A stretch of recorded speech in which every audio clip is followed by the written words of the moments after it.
চট্টগ্রামের জঙ্গল সলিমপুর পরিদর্শনে গেছেন চট্টগ্রাম রেঞ্জের নতুন ডিআইজি আব্দুল কুদ্দুস চৌধুরী, এসপি মাসুদ আলম সহ ঊর্ধ্বতন পুলিশ কর্মকর্তারা। সেখানে তৃণমূল ও আলীনগর পুলিশ ক্যাম্প ছাড়াও স্থানীয় জনসাধারণের সঙ্গে কথা বলবেন তারা। এ নিয়ে বিস্তারিত জানাতে আমাদের সঙ্গে সরাসরি যোগ দিচ্ছেন শাহনওয়াজ রিটন।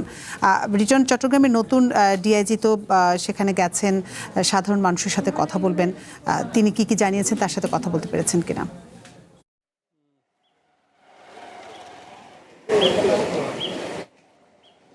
আতিফা, ডিআইজি, নতুন ডিআইজি এবং পুলিশের ঊর্ধ্বতন কর্মকর্তারা একটু আগে যে একটি জঙ্গল সলিমপুরের সবচেয়ে দুর্গম যে জায়গাটি সেটি ভিজিট করে আসছেন এবং সেখানে নেটওয়ার্কও থাকা যায় না। আমরা চেষ্টা করেছিলাম দর্শকদের সঙ্গে কানেক্ট হওয়ার জন্য, সেটি আসলে পাচ্ছিলাম না।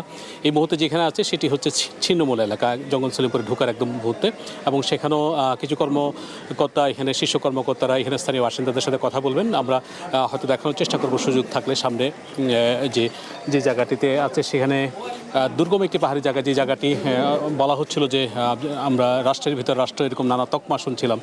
সেই কারণে এটি নিয়ে বড় ধরনের একটি আতঙ্ক ছিল স্থানীয় অধিবাসীদের মধ্যে।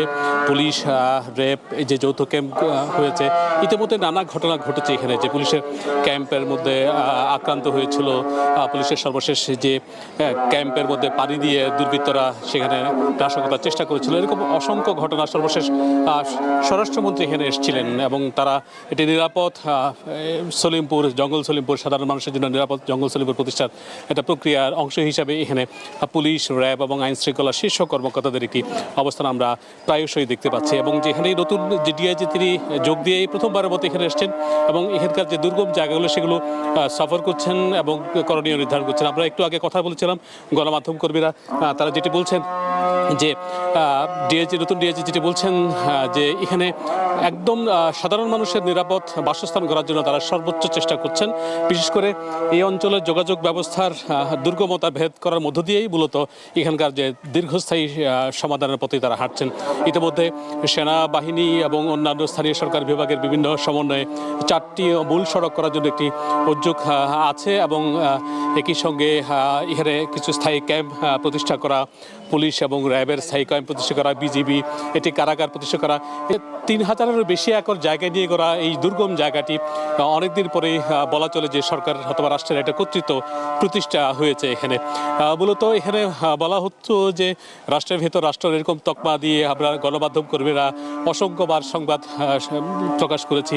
এখানকার স্থানীয় যারা বাসিন্দা আছেন তারা কিছু কয়েকটি বাহিনীর হাতে তারা জিম্মি, এখানে নিরীহ কিছু সাধারণ মানুষের আবেগ অথবা তাদের যে দুর্বলতা, আর্থিক দুর্বলতা, সচ্ছলতা অভাবে এখানে যারা কম আয়ী মানুষ থাকেন তাদের অভাবকে পুঁজি করে এখানে দীর্ঘদিন থেকে কয়েকটি বাহিনী, বিশেষ করে ইয়াসিন বাহিনীর কথা বলা হয়ে থাকে, আরও কয়েকটি বাহিনী এখানে ছিল দীর্ঘদিন ধরে।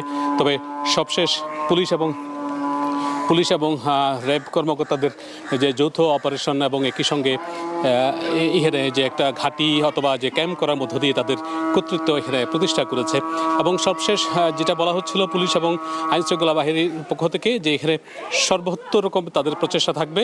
এখানে শুধুমাত্র যে ক্যাম্প প্রতিষ্ঠা নয়, সার্বিকভাবে এই নগরকে একটি উন্নত নগর করা এবং এখানে যারা স্থায়ী বাসিন্দা আছেন তাদের নিরাপদ একটা বাসস্থান, যারা ছিন্নমূল অথবা যারা দরিদ্র মানুষ আছেন তাদেরকে সরকার প্রয়োজনে পুনর্বাসন করবেন যাচাই বাছাই করে, সেরকমটি করে তারা একটা দীর্ঘমেয়াদী একটা সমাধানের দিকে তারা হাঁটছেন।